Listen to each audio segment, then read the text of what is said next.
News anxiety को कैसे manage करें, मतलब कि जो न्यूज बार बार देखकर हमें एंजाइटी होती है उसको कैसे मैनेज करें। सबसे पहले हमें समझना होगा कि न्यूज एजेंसीज कैसे हमारा फायदा उठाती हैं, हमारे ब्रेन का फायदा उठाती हैं अपने प्रॉफिट के लिए न्यूज एजेंसीज दोनों तरफ की स्टोरी नहीं दिखाती, वो हमारे सर्वाइवल पार्ट ऑफ ब्रेन का फायदा उठाती हैं।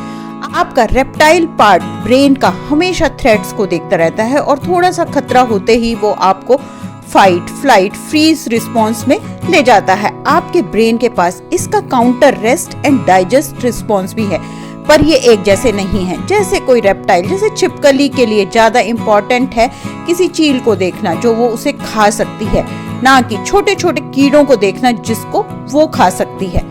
तो आपका दिमाग क्या करता है, थोड़े से भी थ्रेट को देखता है और उसको बड़ा बनाकर हाईलाइट करता है और सेफ चीजों को इग्नोर करता है। न्यूज ऑर्गेनाइजेशन भी हमारे साथ यही करती हैं, वो सेंसेशनल ट्रेजिक स्टोरीज हमें दिखाती है और हमारा रेप्टाइल ब्रेन उन पर क्लिक करता है, जिससे उनको एड से और रेवेन्यू मिलता है, और सेफ अच्छी चीजें नहीं दिखाती क्योंकि उन पर कम क्लिक मिलते हैं। इसका मतलब ये बिल्कुल नहीं है कि जो वॉर हो रही है, ट्रेजेडी है, वो कम हो जाएगी।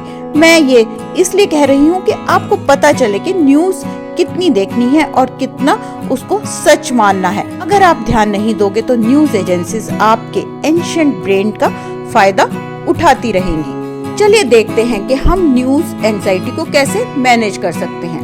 पहला, न्यूज एजेंसीज हमारे एंशिएंट ब्रेन का फायदा उठाती है और हमें ज्यादा एंशियस करती है, और हम कैसे समझदारी से डील करें वाले रिस्पॉन्स को कम करती हैं। जैसे हम जानते हैं फंक्शन एंजाइटी हमारा पर्पस सर्व करती है, वो हमें रियल और प्रेजेंट डेंजर से सेफ रखती है, लेकिन हमें अपनी एंजाइटी को चेक रखना चाहिए ये प्रश्न पूछकर, क्या मैं इन चीजों को ठीक तरह से देख रहा हूँ, क्या मैं सच में डेंजर में हूँ, और फिर हमें ठीक चॉइस से रिस्पॉन्स करना चाहिए। दूसरा पर्सपेक्टिव, संभावना, पॉसिबिलिटी भी देखनी चाहिए। जैसे वॉर हो रही है जो कि एक सच है और इसमें हमारा इमोशनल रिएक्शन भी होता है, लेकिन हम दूसरे नजरिए से देखें तो वर्ल्ड पहले से ज्यादा सेफ होता जा रहा है, ऐसे भी हम सोच सकते हैं। लाइफ एक्सपेक्टेंसी बढ़ रही है, बच्चों में बीमारी कम हो रही है, ग्लोबल इकोनॉमी बढ़ रही है, ज्यादा से ज्यादा लोग डेमोक्रेसी में रह रहे हैं, गरीबी कम हो रही है, एजुकेशन बढ़ रही है, हेल्थ केयर बढ़ रही है, लेकिन 9 में से 10 लोग समझते हैं कि वर्ल्ड डेंजरस होता जा रहा है सिर्फ न्यूज मीडिया की वजह से। आपने कब लास्ट टाइम पढ़ा या देखा है किसी पॉजिटिव स्टोरी को? इसका मतलब ये नहीं है कि वॉर नहीं हो रही, गलत नहीं हो रहा। इसका सिर्फ ये मतलब है कि हम कैसे चीजों को देखकर ठीक रह सकते हैं, जैसे हर रोज ग्रेटिट्यूड प्रैक्टिस करके।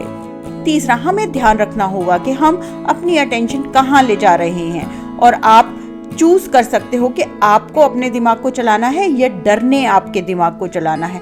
अपने आप से ये प्रश्न पूछे, अगर आपको मिनट टू मिनट न्यूज देखने का मौका मिलेगा तो आप कितनी न्यूज देखेंगे? शायद बहुत कम। इसलिए अपना दिन न्यूज़पेपर और न्यूज देखने से स्टार्ट मत कीजिए। कोई टाइम और जगह फिक्स कीजिए जहां आप न्यूज देखेंगे, लंच और आफ्टरनून में। कोई अच्छा एजुकेशनल चैनल चूज कीजिए, सेंसेशनल नहीं, जैसे बीबीसी। अपने सोशल मीडिया का टाइम लिमिट सेट कीजिए। जब आप इन न्यूज से घिर जाओ तो कॉन्स्टेंटली प्रैक्टिस कीजिए अपना फोकस शिफ्ट करने के लिए। आप क्या करना चाहते हैं, आप किस पर फोकस करना चाहते हैं? क्या आपको अपना ध्यान घंटों न्यूज सुनने में वेस्ट करना है, या अपनी जॉब पर, अपनी फैमिली और अपने बच्चों पर ध्यान लगाना है? आप अपनी anxiety, locus of control activity से भी कंट्रोल कर सकते हो। जैसे क्या आपके कंट्रोल में है, क्या आपके कंट्रोल में नहीं है। एक पेज पर 2 कॉलम बनाइए और एक तरफ लिखिए क्या आपके कंट्रोल में है और दूसरी तरफ लिखिए क्या आपके कंट्रोल में नहीं है। जैसे आपके कंट्रोल में नहीं है, वॉर आपके कंट्रोल में नहीं है, लेकिन आपके कंट्रोल में क्या है, आप क्या पढ़ रहे हैं।